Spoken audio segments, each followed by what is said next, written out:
Welcome to Savannah, the city where people come to celebrate while unknowingly standing on top of the dead. Tourists arrive every day chasing charm. They drink beneath glowing balconies, kiss under Spanish moss, eat pralines on River Street, and laugh their way through the squares, believing the city is romantic because nobody taught them how to recognize rot when it is dressed beautifully.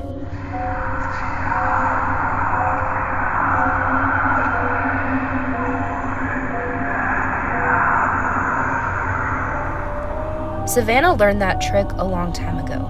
Beneath the perfume of magnolias is mildew. Beneath the cobblestone are bones. Beneath the music, the weddings, the bars, the ghost tours, and the flickering lanterns lies nearly 3 centuries of grief, fermenting beneath the soil like something alive. People always ask me if Savannah is haunted. That question feels too small now. After a year of walking these streets at night, after years digging through archives until dawn with yellow fever death records spread across the Georgia Historical Society's tables.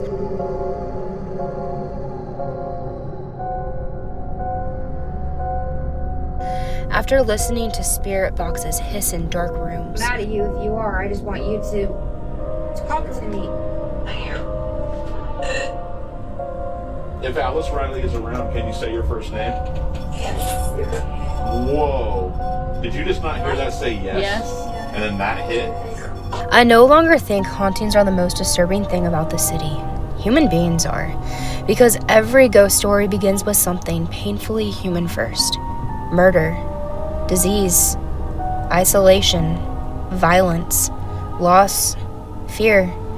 A body swinging from a rope while a crowd watches. A mother lowering a child into the ground. A servant worked until their bones gave out. A fever victim was buried quickly before the smell spread. A drunk man vanishes into the Black River water while the city continued eating and drinking above him like nothing happened at all. That is Savannah, not the postcards, not the tourism brochures. The city was built by exhausted hands, starving laborers, grieving families, and people so desperate to survive that they learned how to bury trauma beneath architecture. The problem is that trauma does not stay buried forever. Places absorb things. Buildings absorb things. People certainly do. And Savannah absorbed everything. Sometimes I think the city itself has become sentient from it. I know how insane that sounds. Trust me, I hear myself. My name is Kaylee Blair Reagan, though most people know me as Savannah's only Blair Witch. You may have seen my face online already, maybe on TikTok at 3 in the morning. Maybe guiding a tour through Wright Square while speaking softly enough that people leaned closer without realizing they were being led directly into psychological discomfort. That part is intentional. Fear is fascinating to me. Not cheap fear, not jump scares, real fear. The kind that crawls slowly into someone's nervous system. The kind that makes a grown man laugh nervously while staring into a dark doorway. The kind that makes tourists cry during my tours because, for a brief moment, they stop hearing a story and start feeling history. Guilty. Death sentence by public hanging execution. Richard White is going to walk up first to the gallows. Now remind you guys, just in Chippewa Square right over there, we talked about our lovable 1994 movie, Forrest Gump, right? I bet you guys didn't think that in between Chippewa Square where Tom Hanks sat, to this day, right now, was a very tall wooden platform with a hanging noose. Just like the one I wear around my neck. I carry a black backpack through Savannah every night filled with REM pods, K2 meters, spirit boxes, thermal cameras, batteries, and notebooks overflowing with research. People think ghost hunting equipment is supposed to prove the dead exist. I think it proves something far more unsettling. The human mind is horrifying when confronted with death. Give people darkness, grief, suggestion, trauma, religion, heat, exhaustion, old buildings, and stories soaked in violence. Okay. Alright, the K2 meter just went on. That device that I have on the ground right here, you see that solid green light? That's just a baseline reading. I want you to know that if you come up to that box, The closer you get, the more energy that you use is going to start making it flash greener to yellow to orange to red. And the brain begins creating meaning whether it should or not.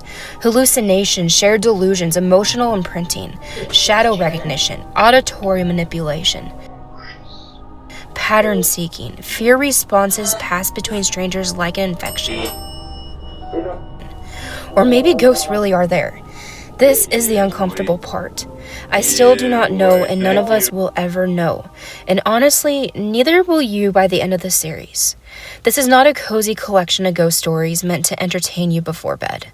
This is a graveyard, a psychological autopsy of Savannah, Georgia, a city where bodies were buried beneath streets, where execution grounds became public squares, where children died nameless, where suffering became folklore, and where people transformed tragedy into entertainment to successfully that visitors now sip cocktails directly above mass death, without ever realizing why the air suddenly feels heavy after midnight.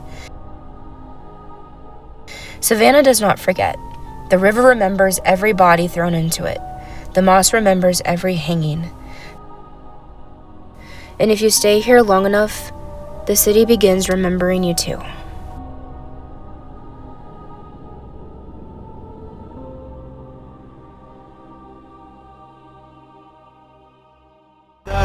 It's caught in the crossfire.